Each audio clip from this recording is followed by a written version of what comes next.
¿Lista para París? Lista para París, por supuesto. Hemos estado listos hace mucho tiempo.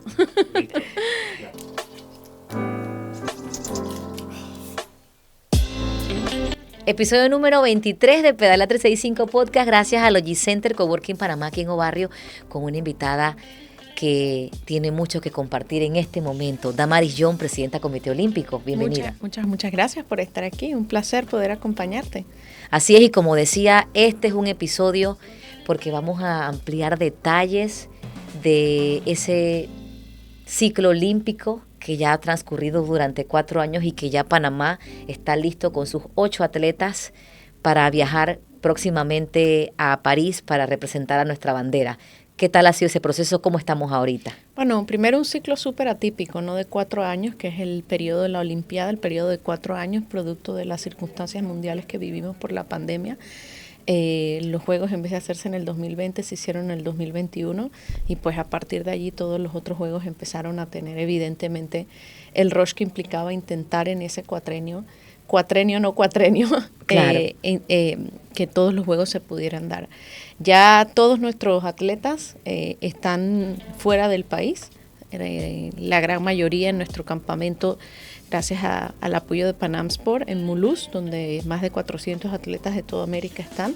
Caso de Tyler en natación, caso de Emily también en natación, caso de gimnasia, caso de judo. Ateína en Portugal por decisión de su entrenador, por un tema netamente técnico-táctico y las posibilidades de sparring que teníamos en el campamento en Portugal que favorecía a Ateína, pues se decidió al final que la base de entrenamiento de ella previa a Juegos Olímpicos, en vez de ser en Mulhouse como estaba previamente planificado, que fuese en Portugal. Ella se va a incorporar inmediatamente que termine el campamento directo a la villa. Gianna Woodruff, que entrena en Arkansas y que su entrenador también decidió, como tiene muy buenas condiciones, que en efecto pudieran terminar su base de entrenamiento allí. Arturo Delicer, que acababa de terminar, tuvo unos 4 últimos meses bastante llenos de competencia, la verdad que con una evolución interesante de sus tiempos. Él estuvo casi 1 año viviendo en Brasil gracias a un convenio de colaboración del Comité Olímpico de Panamá con el Comité Olímpico de Brasil. Y bueno, no había ni puesto el pie, gracias a Dios se pudo materializar el tema de su cupo y el domingo pasado ya una vez, 2-3 días después, un día recibimos la confirmación el sábado, el día domingo ya estaba viajando para Brasil. Y Franklin, que está, terminando también en un campamento de altura en Medellín su preparación. Él regresa el 21-22 a Panamá y de allí parte también directo y se incorpora a la delegación en París.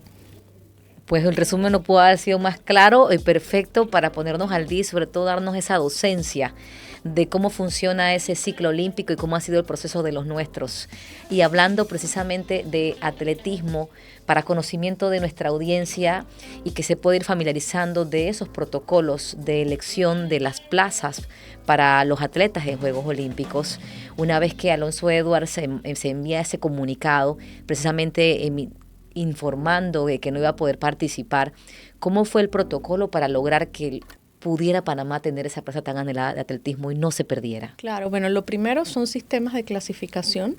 Las federaciones internacionales, como responsables técnicos, con algún tiempo de antelación, nos mandan esos sistemas de clasificación que son consensuados tanto con el comité organizador como con el Comité Olímpico Internacional, porque hay un cupo limitado, evidentemente. Estamos hablando de un evento que, si bien es el más grande del planeta, tiene mucha complejidad y cada cupo que se dé adicional, pues hay un costo envuelto, y si multiplicamos eso por las 34 federaciones que tienen deportes más la modalidad, realmente es un reto grande. Así que el sistema de clasificación es una de las cosas más complejas, por eso es tan duro para nuestros atletas, para los atletas del mundo, no solo para los nuestros, poder lograr esas clasificaciones.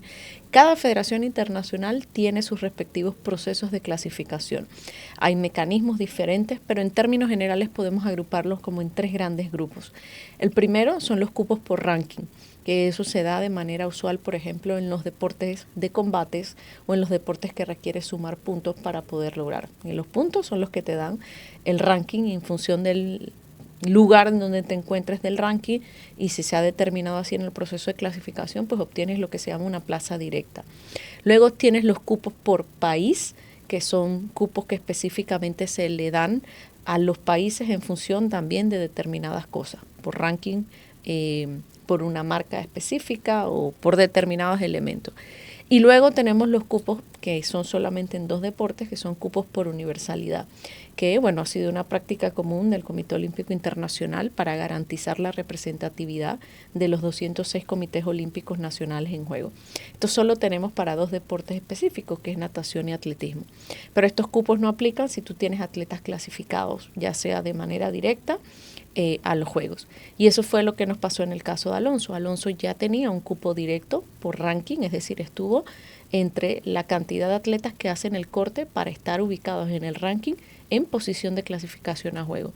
Como comentamos públicamente, Alonso nos comunica el día martes 9 de julio, un día después del cierre final de todos los registros que se tenían que hacer, que bueno, tenía una lesión que le impedía prepararse de manera óptima y no creía que el tiempo que tenía para poder lograr de manera adecuada su representación le iba a dar, y por tanto pues que declinaba su plaza.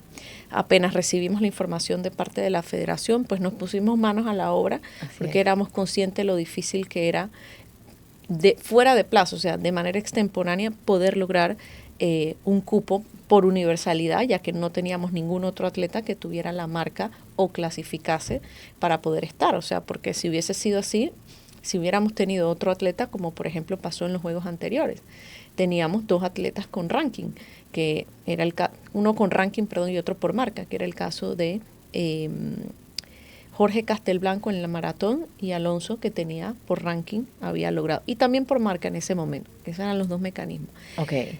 Como no teníamos esa realidad, lo único que se podía hacer conforme las reglamentaciones era solicitar de manera extemporánea el cupo por universalidad.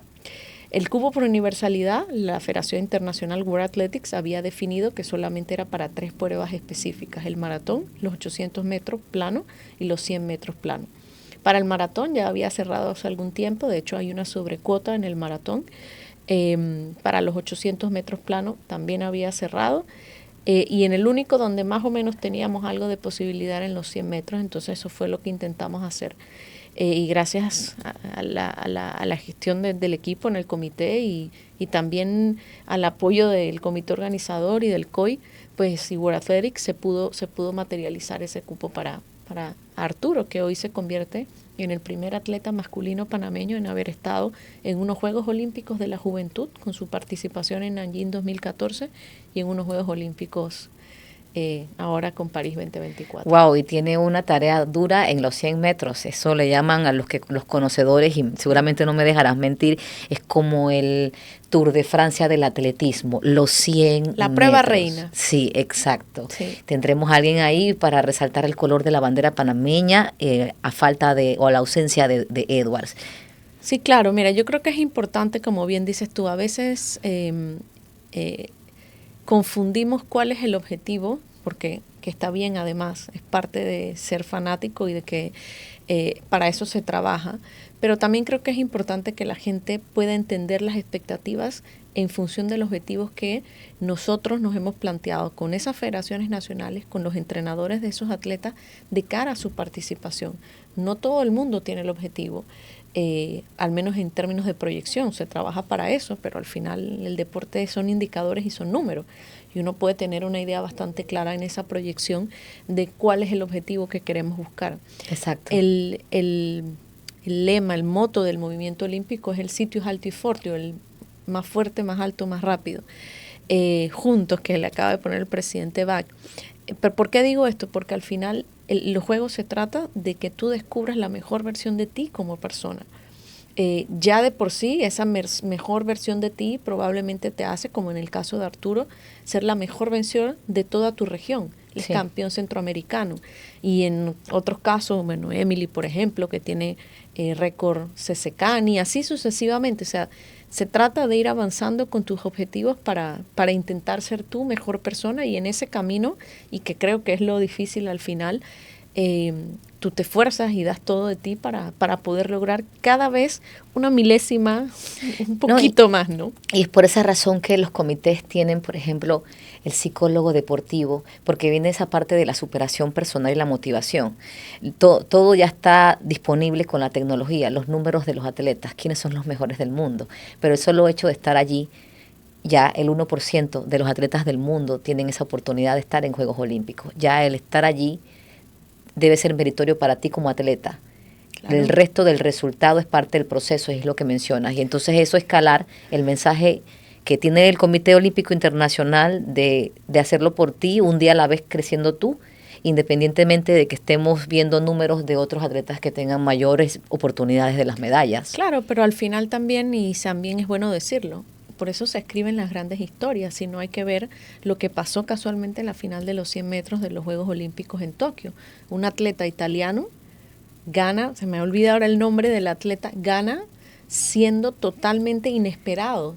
Es el campeón europeo actual, yo creo, del que tiene el tiempo. No, porque él de hecho, bueno, ha tenido bastantes temas después de Tokio con lesiones y demás, y creo que no ha competido, estuvo en el Mundial, salió en la primera serie. Pero lo que voy es que al final para eso uno se prepara, para eso se escriben las grandes historias. ¿Era el underdog? Bueno, nadie, ni underdog, porque ni siquiera estaba en el exacto, ni siquiera estaba en el guión de que clasificar a la final. Ya solo eso, clasificar a la final. Entonces yo creo que, y bien dices tú, no es que todos los comités olímpicos nacionales tienen un psicólogo deportivo, para nosotros ha sido una prioridad. Durante mi administración como presidente del comité, ninguna delegación nacional ha estado fuera del país sin contar con el psicólogo deportivo. Porque eso es vital. Además del coach de liderazgo y motivación y bienestar, que también ha sido o ha jugado un papel muy importante en ese proceso.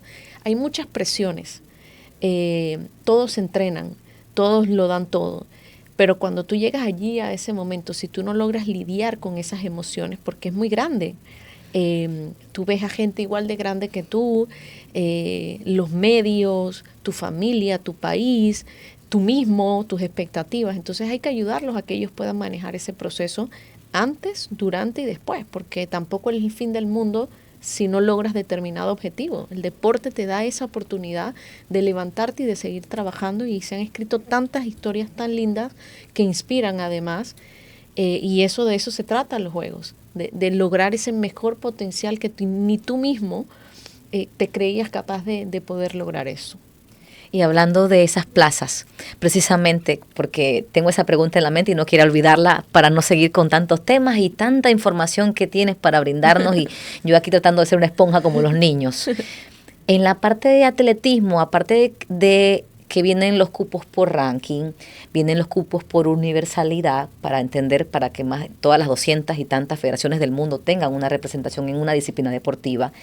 Ahora, es así, más o menos ya, entonces... Ese es el principio. Ajá. Sin embargo, también hay estándares para poder lograr esos cupos. Ahorita vamos con esa, déjamelo ahí, nada más, no me lo quites, porque la pregunta viene seguida. Me dices que hay una sobreventa, por decirlo así, esa no es la palabra. Sobrecuota. Sobrecuotas en atletismo. Entonces ahí vienen, hice dos preguntas en una. Sí. ¿Cómo funciona el tema de la universalidad? Si es para las 200 y tantas federaciones del mundo. Sí. Y cuando hay una sobrecuota, ¿cómo priorizan quién se queda por fuera? Claro, esa es gran parte del dilema. La sobrecuota más o menos es de 140 atletas, porque al final también debemos explicar algo. Hay un estándar. Y cada vez, si se dan cuenta ustedes, ese estándar en atletismo, un deporte de tiempo y marca, ese estándar va siendo más difícil y más difícil, porque más personas son capaces de lograrlo. Exactamente. Uh-huh. Caso del maratón, por ejemplo. Jorge, con el tiempo que hizo en la última maratón, él hubiera clasificado a Juegos, pero bajaron el tiempo. Wow. Y bueno, ya no lo pudo conseguir. O sea, y aún así hay más de 85 cuando la plaza se había dado para 80. Los dejan competir.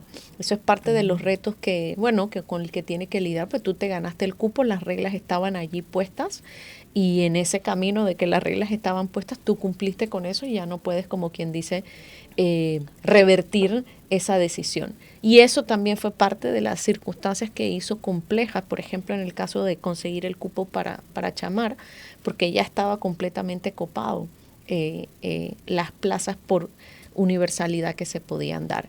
Entonces, bueno, al final, si bien no en todas las pruebas de atletismo hay la posibilidad, el principio es que todos los comités olímpicos nacionales mínimamente tengan una representación masculina y femenina, pero la realidad es que tú también tienes que tener atleta para poder cumplir con esas pruebas. Vamos a decir que usted tenga el mejor saltador, por decir algo, no llegó a la prueba, a la marca que tenía que llegar, no clasificó por ranking. Bueno, al final, por más que ese sea tu mejor atleta en tu país y probablemente en tu región, si no logró estar dentro de la cantidad de atletas y no hizo la marca, no hay universalidad porque para esa prueba específica no aplica. O sea que también fue un poco suerte, digamos, de alguna manera, que teníamos dos atletas que estaban en esa posibilidad de aspirar a las pruebas por universalidad, porque sus cupos, estaban disponibles en las pruebas. Nada más eran 3 pruebas: 100 metros, 800 metros y el maratón. Así es. Esa fue la dicha, porque cuando se comunicaba en esa asamblea precisamente que ya habían cumplido con todos los protocolos de solicitud nuevamente del cambio de atleta y del cupo para ese atleta en la modalidad que él es su prueba, sí. Decía yo, wow, realmente es súper estricto todo el protocolo que lleva y que conlleva lograr tener una plaza en Juegos Olímpicos. Sí. Y en estos 4 años que lleva Damaris bajo la dirección de Comité Olímpico, ¿cuál ha sido el mayor reto y cuántos atletas se lograron llevar en la pasada cita olímpica? Bueno, 3 años y 2 meses más o menos, sí. Al que asumí el 21 de mayo, así que no llevo todavía los 4 años, porque como dije, fue un ciclo atípico, esa es la realidad. Bueno, lo primero, yo creo que el mayor reto, honestamente, a pesar de que uno hace todo lo que está en sus manos, es cuando hay cosas que uno le gustaría hacer, pero la limitación de recursos, no solo económicos, ojo, porque es un tema también de infraestructura, un tema de talento humano capacitado. Es difícil, porque tú sabes que ese niño, esa niña tiene un gran talento, pero que ese talento tiene determinación, pero que ese talento y esa determinación, si tú no tienes condiciones, si no hay una estrategia, difícilmente va a lograr poder que pase, que se desarrolle. Bueno, por eso emprendimos, viendo esas realidades, siendo muy conscientes, por eso emprendimos diferentes acciones, desde propiciar todo un equipo interdisciplinario, que la gran mayoría de esos profesionales son totalmente voluntarios. De hecho, solamente 2 cobran de los 20 y pico, porque es casi que un trabajo a tiempo completo, esa es la realidad. Es bien interesante saberlo, porque la audiencia seguramente desconoce. Claro. Que muchos son apoyos ad honorem sí, voluntarios. Son profesionales que tienen contratos de voluntariado con el comité. Y aprovecho también para decir, para los que quieran conocer, pueden entrar a la página web del Comité Olímpico de Panamá. En la sección de transparencia justamente tenemos las memorias de labores donde podrán conocer a todas estas personas, y también ahí explicamos justamente que estos profesionales, bueno, hacen este trabajo, prestan sus lugares de trabajo, sus clínicas, sus centros, de manera gratuita, en el beneficio del movimiento de nuestros atletas, porque creen en el mismo objetivo que nosotros tenemos. Pero volviendo a tu pregunta, es difícil cuando tú te das cuenta que tienes tanto talento, pero que te faltan capacidades, te faltan recursos para hacer que ese talento, si bien uno tiene pequeñas victorias en el camino y se siente bien cuando logras hacer un acuerdo con Brasil, por ejemplo, y mandas atletas y ves que están bajo la tutela de grandes entrenadores, practican en centros de talla mundial, pero ¿cuántos podemos mandar? ¿A 2, a 3? Cuando tú sabes que tienes chicos que tienen capacidad y que tú quisieras tener lo mismo para poder que esos chicos puedan hacerlo. Entonces, bueno, esa es la parte que obviamente es más difícil, porque al final el deporte son generaciones. Y si bien hemos estado trabajando para acortar esas realidades y hemos acometido importantes objetivos en ese propósito, con el Centro de Alto Rendimiento en Penonomé, con la formación de muchos profesionales que han podido capacitarse a nivel internacional, gracias al Comité Olímpico Internacional, gracias a estrategias de formación, entre otras cosas, tú estás claro que ese proceso, construir esa base, toma un tiempo y que hay una generación que probablemente se va a perder o no va a poder tener, voy a decirlo de mejor manera, no va a poder tener las mejores condiciones para poder lograr desarrollarse. Y claro que eso es lo que yo creo que personalmente, hablo por mí respondiendo a tu pregunta, es lo que a mí más, por un lado, sabes, duele porque sabes que esa es la realidad, pero por el otro lado también te motiva a seguir dándole, porque bueno, esto es un ciclo que sigue la bola y la bola y la bola y que te da esa oportunidad siempre de seguir avanzando. Yo siempre le digo, especialmente ahora a los atletas que tenemos en el proyecto de detección de talento, que siempre puede hacer falta más, pero que también debemos ser conscientes de que hay realidades que han cambiado, de que hemos avanzado en cosas. No es que nos conformemos, porque creo que no se trata de eso, pero sí valorar que han habido pasos importantes y que las realidades que ellos tienen no son las mismas que tuve yo como atleta, ni son las mismas que han tenido nuestros atletas hoy en día, y que eso también hay que saber valorarlo, porque eso es importante. No llegamos ahí de la nada. Es un proceso y un trabajo de mucha gente para poder materializarlo. Sí, es un camino de piedras, de lodos, de cruzar ríos, charcos y demás, como la vida misma. Es así, sí. Y todo se puede mejorar, tal cual como lo mencionas. Total. Y resaltando los acuerdos con Brasil, por ejemplo, que son súper positivos, ¿cómo se lograron?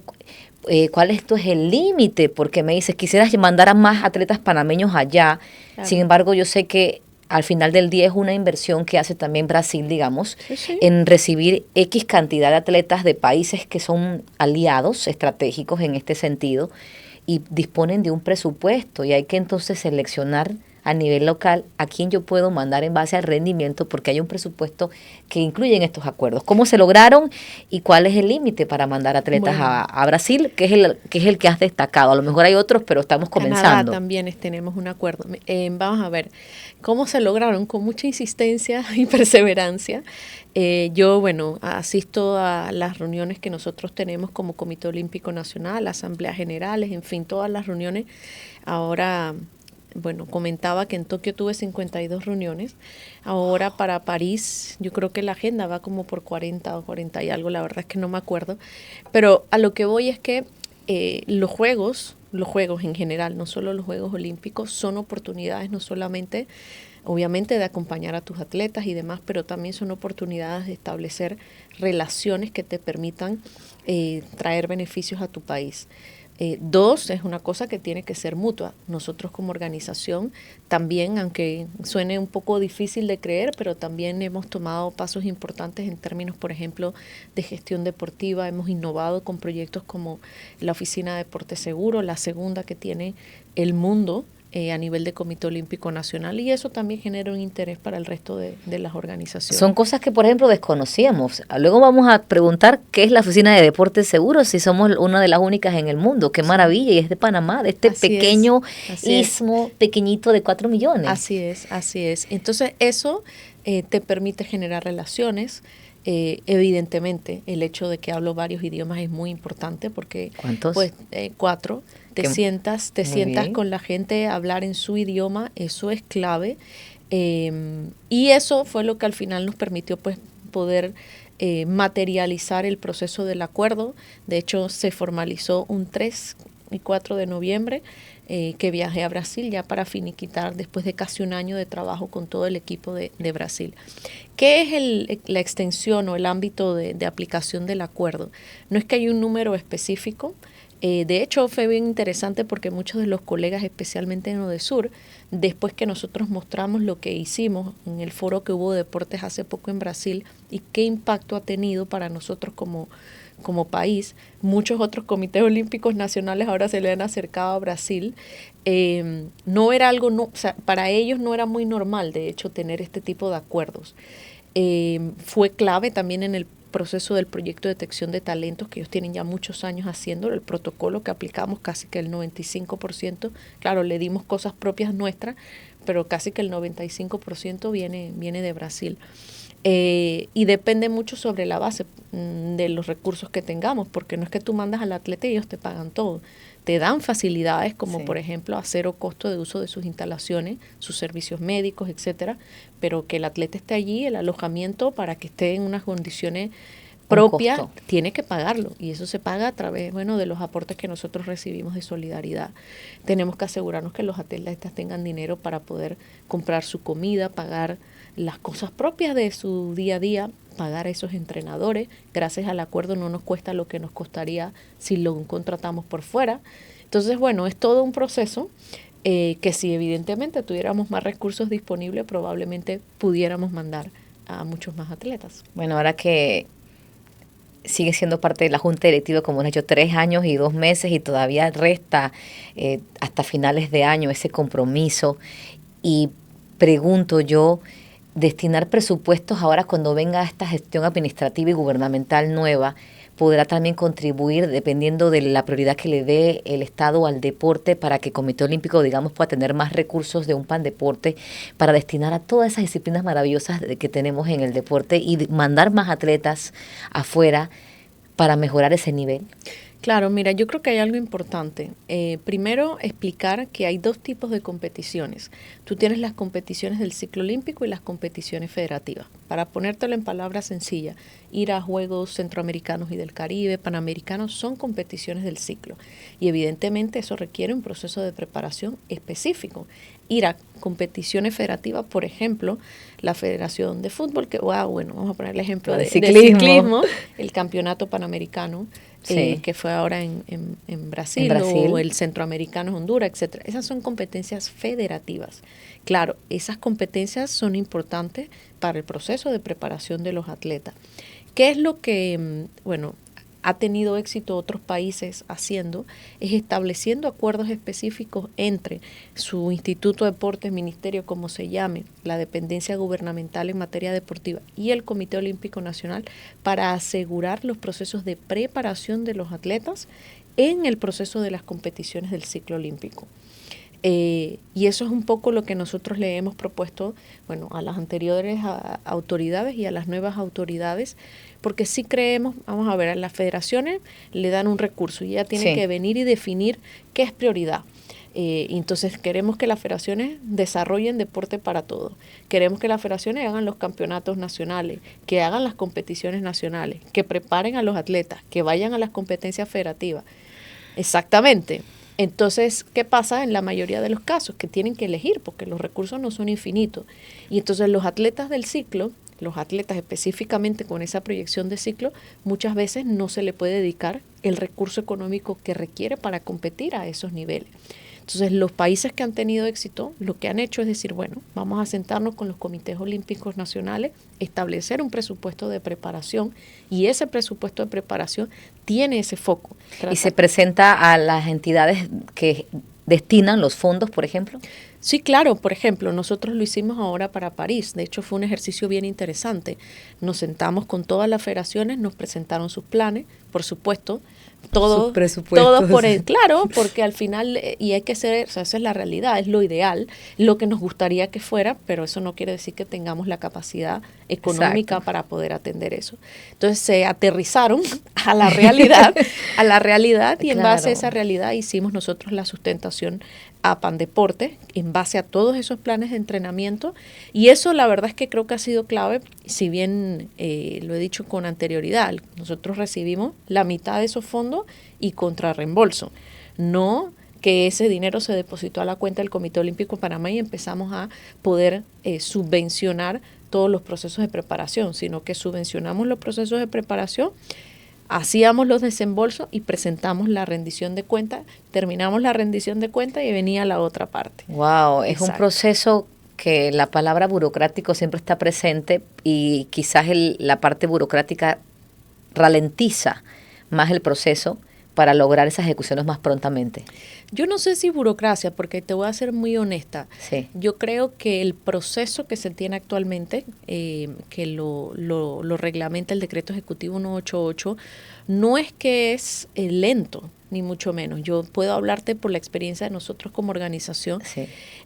Lo que sí es una realidad es que esos fondos deben llegar antes, no debe ser contra reembolso. Esa es la particularidad. Y coincido. Claro, porque al final, bueno, como organización hemos logrado tener y hacer las gestiones para poder pedir créditos, para adelantar dinero de fondos que son específicamente, por ejemplo, para administración, etcétera, y poder ir subvencionando en el tiempo esto. Pero esa no es la forma ideal de trabajar. Lo correcto es que tú puedas tener estos fondos con antelación, hagas las inversiones que tienes que hacer, rindas la cuenta y sigue el proceso, ¿no? Sí. Entonces ahí es donde yo creo que hay que hacer la tarea de trabajar, de que esos fondos las organizaciones los puedan tener con antelación, se puedan hacer los desembolsos, que al final llega, pero a veces cuando llega tan tarde tienes que recortar en el camino porque no tienes los fondos, aunque quisieras, porque no los tienes, o sea, no te los puedes inventar. Entonces, bueno, esa es la parte que creo que necesitamos un poco más de trabajo. Yo diría que ahí es un tema de que haya una voluntad de hacer ajustes en los procesos. Sí, coincido. Yo creo que oportunidad, por ejemplo, nosotros en el informe de recomendaciones de Equipo Panamá, porque además también creo que esta rueda no es que ahora aquí nos las vamos a inventar. Ya hay países que han demostrado tener éxitos para poder atender esas realidades. El deporte es bastante particular. ¿En qué sentido? Que puede ser que un atleta logre una determinada marca y tú te pusiste como objetivo ir a 4 competencias, pero es que lograste la marca en la primera. Esto es estrategia. Ya no me conviene ir a la segunda, sino que sabes que no voy a ir a la segunda, me voy a ir a otra. Entonces eso implica que hay mucho dinamismo en el proceso de planificación y que tienes que tener una capacidad de respuesta relativamente inmediata para poder atender a esa estrategia. No quiere decir que no planifiques. Claro. Sí tienes que planificar. Es la única manera de tener éxito. Pero muchas veces esa planificación sufre modificaciones producto de las circunstancias. Te fue demasiado bien o no lograste el objetivo. Entonces ya no son 4, porque te habías planificado que en 4 lograbas el objetivo. Exacto. Iban a ser 6. Porque tienes que ir a coger más puntos, porque tienes que ir a buscar la marca, en fin. Entonces, eso hace que tú requieras necesariamente tener la disponibilidad de los fondos para poder atender de manera expedita esas necesidades. Claro, en la medida que esto pueda lograrse cambios, como has mencionado, estos años han sido cambios que quisieras que sean más avanzados, sin embargo lo que se ha logrado ha hecho una pequeña diferencia y un día a la vez todo se puede mejorar. Claro, claro, y como te decía, hay países que nos han demostrado y en el informe de recomendaciones es esa la recomendación del Movimiento Deportivo Asociado, lo que se llaman los programas de desarrollo deportivo, en donde la Federación Nacional, el Comité Olímpico y Pandeportes acuerdan cuáles son los objetivos deportivos de país que tenemos. Los ponemos en blanco y negro en un convenio, ese convenio se aprueba, se establecen los montos y se van entregando los fondos en función de las necesidades que se consensuaron entre las partes. Le quita la discrecionalidad primero, necesariamente se tiene que planificar y lo más importante, da certeza en la financiación de eso, que es lo clave. No es lo mismo comprar un pasaje de avión 15 días antes que 3 meses antes. Exacto. Son realidades distintas. Eso implica una ganancia desde el punto de vista de recursos que hace que sea más efectivo y que lo puedas utilizar entonces en otros atletas, en otras iniciativas. Y bueno, la plata nos rinde más. Es importante. Hablando también de otra consulta que tengo en términos técnicos, Damaris, precisamente de la inversión económica y de las partidas que se designan para estos objetivos. Aparte de Pandeportes, que otorga esos recursos económicos que luego son divididos en todas las disciplinas deportivas, ¿el Comité Olímpico Internacional le otorga a los comités nacionales un presupuesto? No es un presupuesto, hay una unidad de ejecución, exacto, que se llama Solidaridad Olímpica. La unidad Solidaridad Olímpica y una comisión específica se encarga de aprobar un presupuesto para todos los 206 comités olímpicos nacionales, global. Pero ese presupuesto no es como que, vamos a decir, hay $100 y repartes entre 206 y a cada uno le tocó 40 centavos. Y te lo dan los 40 centavos y te los ponen en la cuenta. No funciona así. El plan de solidaridad establece cuáles son los proyectos en los que tú puedes invertir. Hay 4, ellos le llaman objetivos globales, exactamente, y dentro de esos objetivos globales tienes una serie de programas que cada uno tiene su directriz. Y evidentemente el objetivo de este dinero es que tú puedas llegar a Juegos Olímpicos, lo cual a nosotros nos supone un peldaño importante. ¿Por qué? Porque en la mayoría de los casos tienes que cumplir con unos criterios específicos de probabilidad real. Eso me gusta. No es malo. Lo que pasa es que, por ejemplo, no puedo justificar un campeonato nacional, por decirte algo, que es importante, que es necesario, a darle un aporte porque se entiende que ese campeonato nacional no va a sumar los puntos para ir a un ciclo olímpico y clasificar para allá. lograr el objetivo que ellos quieren, que es que los comités lleven atletas a los Juegos. Comprendo. Entonces, en ese proceso, claro, hay un montón de atletas que para poder llegar allí hay un trabajo grande que se tiene que hacer y ahí es donde viene la limitación.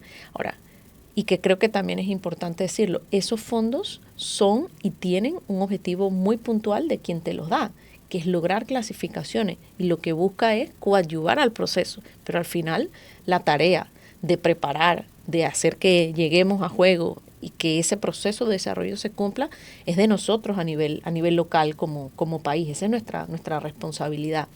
Y es ahí donde, bueno, tenemos realmente bastante tarea como país que hacer. Básicamente hay que cumplir con los parámetros que te exige el Comité Olímpico Internacional para aplicar por esas posibilidades de financiación o de distribución de esos recursos. Sí, y lo otro que también es una particularidad que esos fondos no se depositan en la cuenta del comité. De hecho, se dan en función de la aprobación de cada proyecto que nosotros subimos, le dan al Comité Olímpico un avance del 75%. Nosotros tenemos que financiar el restante 25% porque la federación no va a tener los fondos para poder poner el restante del dinero. Solicitar entonces el reembolso una vez nosotros presentamos el informe de rendición de cuentas. Entonces eso demanda para nosotros como organización y de hecho, bueno, hemos tomado muchísimas medidas internas para asegurar eso, que exista un flujo de dinero que nos permita hacer esos pagos en avanzada, ese 25%, si lo multiplicamos por todos los proyectos, no, exactamente, es un dinero importante para asegurar que podamos ejecutarlo. Por suerte, este cuatrenio nosotros hemos estado en sobre ejecución, pedimos todo lo que sea posible pedir. La otra cosa que también, bueno, también es parte de cómo funciona el sistema a nivel mundial, es que no puedes utilizar fondos que te dan para una cosa específica para otra. Es decir, si existe, dentro de ellos le llaman iniciativas de gestión de los CON. En las iniciativas de gestión hay un apartado que es educación. Y son unos programas específicos del Comité Olímpico Internacional. Bueno, el comité no puede decidir, oye, es que ya yo logré hacer mis cursos, por decir algo. Bueno, si no pides esos fondos para hacer ese curso, no le puedo decir, oiga, es que lo necesito para pagar una beca o para llevar a un atleta a otra cosa. Yo no tengo la posibilidad de cambiar. Son bastante estrictas las reglas. Y hacemos mucho trabajo con nuestras federaciones para que entiendan cuáles son esas posibilidades. De hecho, en nuestra página web está publicado el plan de solidaridad. Porque hay que ser estratega. Si a mí me dicen que puedo pedir dinero en A, B y C, no voy a pedir en F y en eje X porque me van a decir, eso no va. Entonces no nos van a dar los fondos, ¿no? No, y es interesante porque aquí nos estás dando, Damaris, en este episodio una docencia espectacular que quien lo va a ver ya puede familiarizarse más de cómo son los protocolos y que realmente ha sido un trabajazo que se viene desarrollando para hoy lograr ver y palpar resultados que son pequeños pasos que son al final gigantes pasos. Sí, no, y nosotros, bueno, hemos hecho un esfuerzo bastante grande. Todas nuestras federaciones nacionales tienen reuniones de inducción cada vez que hay nuevas juntas directivas y en esas reuniones de inducción se le da, como yo le digo, más o menos la Biblia de operación. Ahí le explicamos qué cosas sí tienen posibilidad, cuáles son los programas de solidaridad, los requisitos que se tienen y que además eso, bueno, se sube a nuestra página web para que las organizaciones puedan también planificarse de manera puntual y aprovechar esos recursos que vienen del movimiento deportivo internacional. Y también se puede ayudar a las federaciones que quizás no tengan todos los skills, todas las herramientas de presentación de proyectos para lograr mejorar el nivel de nuestras federaciones. Yo pienso que ahí hay una carencia, aunque yo no lo viva en el día a día. Yo creo que eres el vivo ejemplo que me puede orientar y reafirmar lo que yo considero.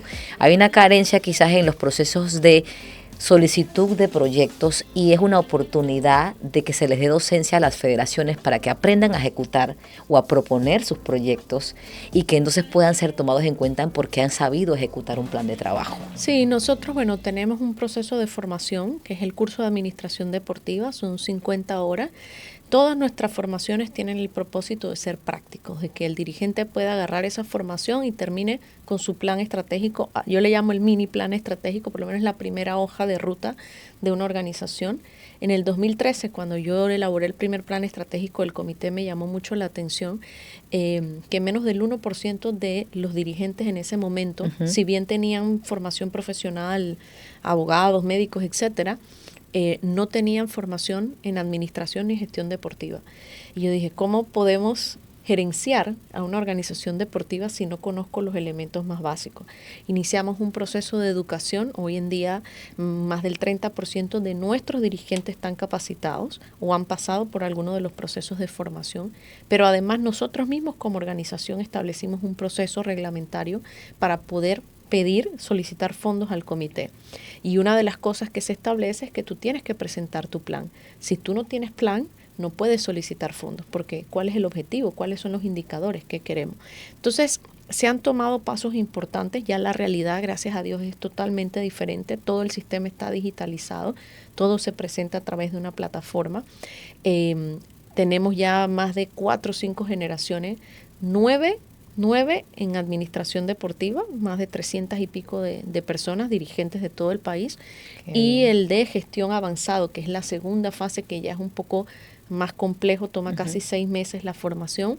Ya hemos hecho 3 ediciones de ella. Y lo otro importante que es aspiracional, porque los dirigentes que hagan, o los participantes, porque es abierto, que tengan los mejores 3 puntajes de su proyecto final que presentan, pueden aspirar a una beca del Comité Olímpico Internacional para hacer una maestría internacional en gestión deportiva, que es del propio Comité Olímpico Internacional. Entonces, han habido avances importantes en eso, se ve en la forma en cómo se gestiona. De hecho, nosotros hicimos en el anterior cuatrenio, el primer estudio de gobernanza de las organizaciones deportivas. El índice de cumplimiento creo que era como 21-22%. Ya estamos terminando el de este cuatrenio, es decir, el que viene ahora, ya casi 32 federaciones, ya han sido parte del análisis. Y bueno, antes de que termine el año debemos ya presentar los resultados. A priori, porque me toca ver los resultados de manera ordinaria, hay avances significativos importantes en la gestión. Ya casi un 30-40% de nuestras federaciones tienen plan estratégico para poder manejarse. Como te dije, alrededor del 30% de nuestros federados han pasado por al menos el curso de administración. Entonces eso va haciendo un impacto positivo para la forma en cómo se gestiona y se desarrolla. El deporte hoy en día es una industria sumamente profesionalizada. Sí. Y si queremos tener éxito, necesariamente, que no es solo a nivel dirigencial, es también desde los medios, es también desde los profesionales de ciencias aplicadas que están involucrados en la atención biomédica de los atletas. Yo puedo ser médico, pero no me hace ser médico deportivo. Atender Exacto. a un atleta no es lo mismo que atender a una persona normal. Así es. Porque el desgaste no es el mismo. Y eso requiere un proceso de especialización. Bueno, en mi caso yo soy especialista en derecho deportivo, por ejemplo. O sea, necesitas educarte, prepararte y especializarte para poder brindar de manera correcta el servicio que tú debes prestar. Y ocurre en todas las profesiones, los periodistas especializados en temas legales, economía, finanzas, deporte, y eso nos hace, aparte de profesionalizarnos, ser expertos en un área específica para poder potenciarla. Y eso aplica en todas las disciplinas. Claro. Y por eso, hablando de médicos, Damari, porque sé que es un tema muy profundo, justamente lleva a Panamá a mi doctor Luis Fernando Fuentes, ortopeda, ciclista amigo, con el que he tenido la oportunidad de pedalear un montón de veces, ahorita mismo no recién, sino en años atrás. Cuando yo vi la foto de Luis Fernando Fuentes dije, qué maravilla, porque es lo que acabas de mencionar.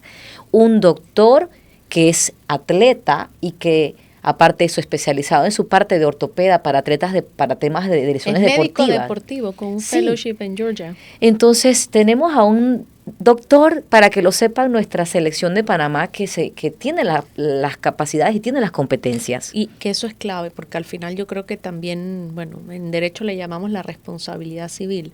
Es una responsabilidad. Nuestros atletas trabajan bien duro y lo mínimo que nosotros de nuestra parte podemos hacer es ponerle la gente idónea para que ese trabajo se vea potenciado.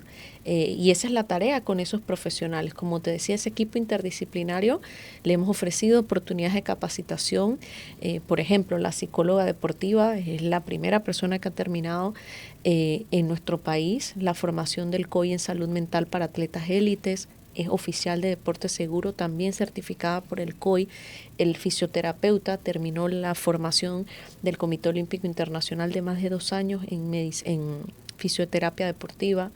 El doctor San, por ejemplo, que tiene que ver todo en medicina tradicional, ahí hay una especialista en drogas en el deporte del Comité Olímpico Internacional. Es decir, el punto que trato de hacer es que al final es sumamente importante que esos profesionales que están vinculados a los atletas sean profesionales idóneos para poder hacer su tarea. Y en eso la verdad es que es algo en lo que me siento muy orgullosa, porque yo sentí desde el momento 1, cuando llegué al comité, mucha gente con ganas y deseos de ayudar, pero todo el mundo lo quería hacer como creía que lo debía hacer. No había un orden de hacia dónde, cómo hago para que mi arte, lo que yo sé, lo pueda poner a la disposición.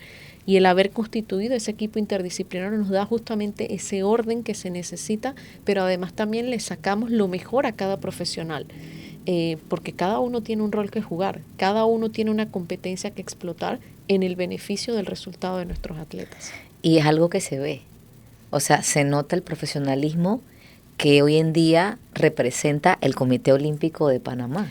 Bueno, y lo dicen nuestros atletas, porque al final yo creo mucho también en la evidencia. Para los que tengan oportunidad, vayan a la sección de transparencia de nuestra página web. En todas las memorias van a encontrar, tanto de juegos como las memorias anuales, van a encontrar los resultados de la encuesta, que es anónima, que se le hace a todos los miembros de la delegación. De hecho, es uno de nuestros indicadores de desempeño. Y la evaluación que le dan al equipo interdisciplinario siempre está por encima, en excelente, del 80-90%. Entonces, eso te dice el impacto que tiene para ellos tener a personas idóneas y capacitadas.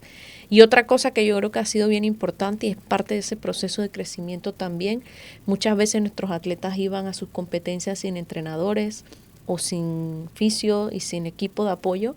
No es en todos los deportes, eso es una realidad, pero se ha hecho un esfuerzo grande para poder asegurar, por ejemplo, ahora Hilary, que desde el 25 de junio salió de Panamá en su proceso previo de cara a París, ha podido contar con un fisioterapeuta deportivo con ella. Ahora toda nuestra delegación que está en Mulhouse tiene un fisioterapeuta deportivo que no los atiende hoy, que los viene atendiendo de muchos juegos y durante los juegos y entre los juegos sigue atendiendo. Entonces, eso es clave para que le puedan dar ese seguimiento, conocer al atleta y saber también cómo abordar las diferentes circunstancias y cosas que se dan. No, y se nota porque cuando invité a Yelko Gómez, que casualmente es el entrenador de Archibol, que es un nuevo rol y un reto para ese atleta, claro, que es de admirar, de Panamá. Por supuesto. Él lo decía cuando se fue con los juveniles a los Juegos Juveniles Bolivarianos. Sí. El trato, él decía, muchachos, eso me lo contó y quedó registrado en el podcast, que muchachos, aprovechen esto, que esto no se ve siempre cuando salimos a representar a Panamá, no siempre tenemos este privilegio de venir con Comité Olímpico de Panamá, con el masajista que está allí para después que terminas la competición. Eso no se ve siempre porque no hay los recursos que tú misma dices que ojalá estén siempre disponibles. Claro, no, pero mira, yo creo, y voy a aprovechar también para decirlo, creo que es bien importante la designación que ha hecho el señor presidente de una persona como Miguel al frente de Pandeportes, porque conoce en primera persona la importancia que tiene para el rendimiento deportivo poder contar con profesionales idóneos y que puedan estar contigo en los momentos que tú requieres que eso pase. Eso hoy es un lujo y, como dijo Yelko, para algunos atletas nos ha pasado, no, yo quiero hacer todo. No, pero es que no todo se necesita, ellos también se cansan. Pero la verdad es que eso debería ser lo normal, es así como debe ser, sí, es así como nuestros atletas deberían viajar. Sí. Y por eso decía que qué bueno una designación de alguien como Miguel, porque lo entiende en primera persona, y eso es importante, porque ya no tienes que explicar por qué es importante, sino sí, que ya pasas de, bueno, esto debe ser, porque entiendo que es así, no tenemos que discutir si es importante llevar al fisio, al psicólogo, al coach, etcétera. Eso es una maravilla, eso es una expectativa positiva que hay. Y lo mismo menciono y destaco, aparte del director de Pandeportes, que es atleta, es precisamente al subdirector, que fue también nombrado, Guillermo Abadía. Lo conozco, amigo personal, ciclista, es un profesional en su No he rama. tenido el placer de conocerlo. Cuando lo conozcas me vas a comentar cuál es tu percepción, pero es otro atleta, es un profesional en su rama, bueno. y es un ciclista que va a entender cuando el ciclista requiere viajar, el equipo Panamá, que hay que llevar tantas bicicletas, que hay que llevar, porque hay que llevar la bici de crono y porque hay que llevar la bici de ruta y porque hay que llevar a veces un trainer, un rodillo para calentar previo una crono. Es alguien que ya sabe cómo funciona, conoce los costos, porque es alguien que también ha viajado con su bicicleta. Entonces, qué bueno. es alguien que se va a identificar porque sabe lo que cuesta el deporte.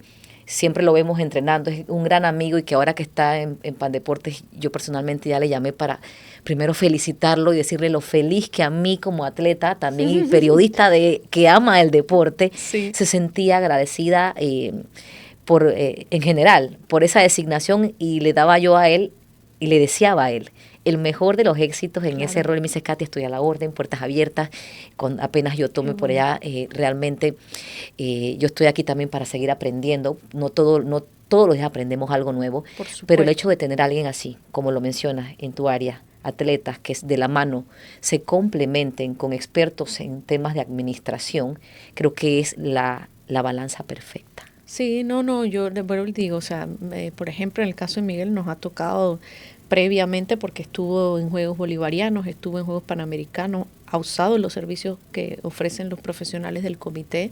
Antes, durante, estuvo en el programa de control y seguimiento de atletas. La verdad es que, bueno, a uno, por lo menos los que venimos de esto, uno lo ve con mucha ilusión y con mucho optimismo, porque sabes que hay voluntad, que hay ganas de hacer las cosas. La designación del mismo Jaime Penedo también, que ha vivido el deporte profesional. Cierto. ¿Sabes? Eso yo creo que es importante. Además, chicos educados, porque no nada más es que sean atletas, es que son personas que son profesionales. Y eso, la verdad es que, bueno, yo creo que es muy importante, vuelvo y lo repito, creo que es importante y que además nos da también como país una gran oportunidad de generar una realidad diferente a lo que tradicionalmente ha sido el deporte. El 80% de nuestra población es obesa. Nuestros indicadores de salud son realmente de preocuparse, y cuando vemos, por ejemplo, las razones por las que las personas mueren por encima de 40 años en Panamá, no lo dice Damaris, lo dice el último censo que hizo el Ministerio de Salud: obesidad, hiperlipidemia, hipertensión, diabetes. O sea, son todas enfermedades relacionadas específicamente con no tener estilos de vida saludables. Y yo creo que eso es una gran tarea y una gran responsabilidad que como sociedad y que nuestras autoridades tienen, porque, bueno, ya se sabe, ¿no? Vuelvo y digo, no lo dice Damaris, los estudios nos dicen que las personas que son activas físicamente no solo tienen mayor compromiso cívico, ganan mejores salarios, tienen mejor calidad de vida, se tienen que invertir menos a nivel de salud pública, exactamente, lo se llama el costo de inacción del Estado. Por eso, entonces, tenemos todos los elementos para realmente hacer que esto trascienda. Es importante, el deporte es una parte fundamental, o debería ser una parte, un pilar fundamental del desarrollo de una sociedad. Y en eso definitivamente las autoridades son los encargados de establecer las políticas públicas en materia deportiva. Y bueno, creo que tenemos una gran oportunidad como país de generar realidades diferentes en torno a eso. Y allí nuestros atletas son claves, porque ellos son esa fuente de inspiración.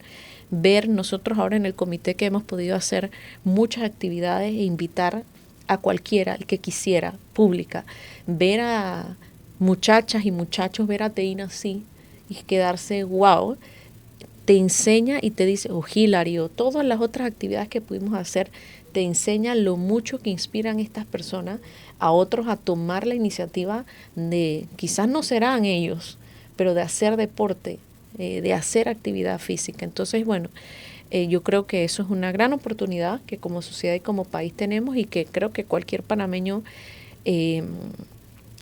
debe tener el interés en que en efecto pueda ser una realidad, y que el próximo quinquenio Panamá, en términos de actividad física, en términos de práctica de actividad física de la población, tengamos realidades diferentes. Que así sea, me quedo con esa muy linda reflexión para finalizar en nuestro episodio, y yo no me puedo ir, despedirme de este episodio preguntándole a Damaris, ¿qué sigue para Damaris? ¿Qué tiene en mente? Porque viene, ¿cuándo se va a París? ¿Qué día viaja? Y por otro lado, ¿qué sigue para Damaris luego de este cuatrenio, pero que realmente ha sido 3 años dentro del comité? ¿Cuáles son las aspiraciones, los retos, lo que tiene en mente Damaris para la próxima temporada 2026 o 2025? No, bueno, lo primero es que mi compromiso con el Comité Olímpico de Panamá, una vez terminemos los Juegos Olímpicos, es hasta ahí, digamos de alguna manera. Eso fue la responsabilidad que asumimos, pero no es Damaris nada más, asumimos un grupo de personas, toda mi junta directiva, y ya tendremos tiempo para pensar cuando regresemos de París qué es lo que va a pasar. Sí o sí, antes del 31 de diciembre se tiene que volver a hacer las elecciones electivas, las asambleas electivas del comité, sí. Y ya tendremos que, bueno, como organización, sentarnos y pensar cuál es el destino, qué es lo que queremos para el comité el próximo cuatrenio. A nivel personal he tenido la gran noticia, la verdad, de la cual me siento muy honrada y halagada, que el Comité Olímpico Internacional me ha propuesto para ser miembro del COI. Es una posición sumamente privilegiada, son solo 115 personas, que bueno, al final tenemos la gran responsabilidad de tomar las decisiones que más impactan al desarrollo del deporte en el mundo. Y yo creo que eso es una gran responsabilidad, un gran compromiso. Ahora, bueno, toca viajar el domingo a París. La sesión se va a celebrar el día 24. Esperar que todo salga bien, la verdad. Y como lo he dicho en otras entrevistas, yo ya el simple hecho de haber sido considerada, es todo un proceso pasar por la comisión de nominación y demás, que de hecho, bueno, ayer casualmente recibí una llamada de la expresidenta Chinchilla, que es la única otra miembro COI mujer que hay en nuestra región. Se me eriza la piel en este momento de escuchar eso. Sí, y que además, bueno, estuvo en la comisión de nominación y me dijo, me llamó y me dijo, yo la felicito porque la verdad es que usted tiene un currículum impresionante, se nota el trabajo que ha hecho en su país y el beneficio que ha tenido para no solo el deporte de su país, sino también en la región, y claro que eso es un orgullo, ¿no? Y bueno, evidentemente poniéndose a la orden para conversar ahora que estemos en París. Así que desde esa perspectiva creo que es una tarea nueva que de darse me va a tomar también un proceso de aprendizaje internamente. Hay muchos que obviamente ya conozco por la trayectoria que he tenido en el movimiento, son algunos años. Y nada, esperar, yo creo que como país tenemos grandes posibilidades. Honestamente creo que el trabajo a nivel del desarrollo del deporte que en los últimos años se ha hecho representan un avance cualitativo para el deporte de Panamá, y que hay que seguir trabajando porque tenemos un gran compromiso y una gran responsabilidad justamente para seguir transformando esas realidades. Sea Damaris o sean las personas, para eso trabajamos, para eso son los procesos de formación que hace el comité, para que nuevos líderes puedan surgir. Y bueno, ya llegará el momento de sentarse y pensar y compartir con el resto de los colegas a ver qué es lo que va a pasar en el próximo cuatrenio a nivel de la dirección del comité.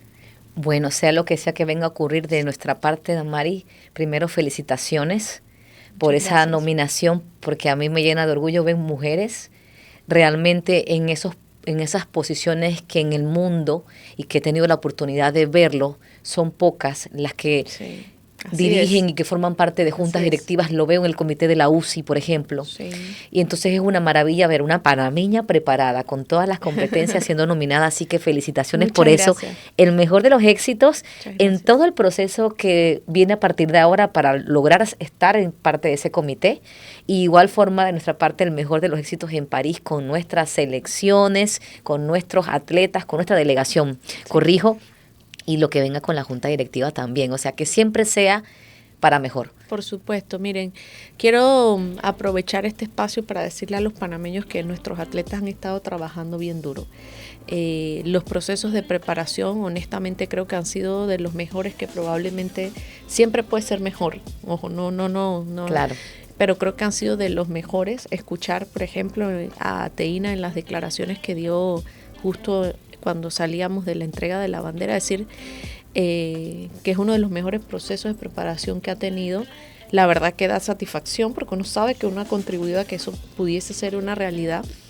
Que estén muy pendientes, que nuestros atletas han trabajado bien duro, que hay un equipo de profesionales que están comprometidos con ayudarlos a lograr su mejor rendimiento deportivo, que la tarea está lista y que estén muy pendientes de sus actuaciones, porque estoy convencida de que nuestros atletas nos van a dar grandes alegrías en estos Juegos. Ya lo saben, lo dijo Damaris Guión, presidenta del Comité Olímpico de Panamá, ya rumbo a París 2024 con nuestros 8 atletas que ya están fuera de Panamá, que ya algunos están en Francia, otros están cerca, así que ya sabes, siga de cerca a los nuestros en todas esas plataformas que van a estar disponibles y por supuesto también de cara de las plataformas del Comité Olímpico que va a estar seguramente poniéndonos a la vanguardia y al día y que también por acá con Pedalea 365 esperamos material porque nos encanta poder difundir todo lo que pase con los nuestros. Muchas gracias, gracias. Así es que bueno, nos vemos en un próximo episodio. Reitero, este es el número 23 aquí en Logicenter Coworking Panamá, en Obarrio, en el PH Plaza Canaima. Nos vemos en el próximo. Chao, chao. Saludos.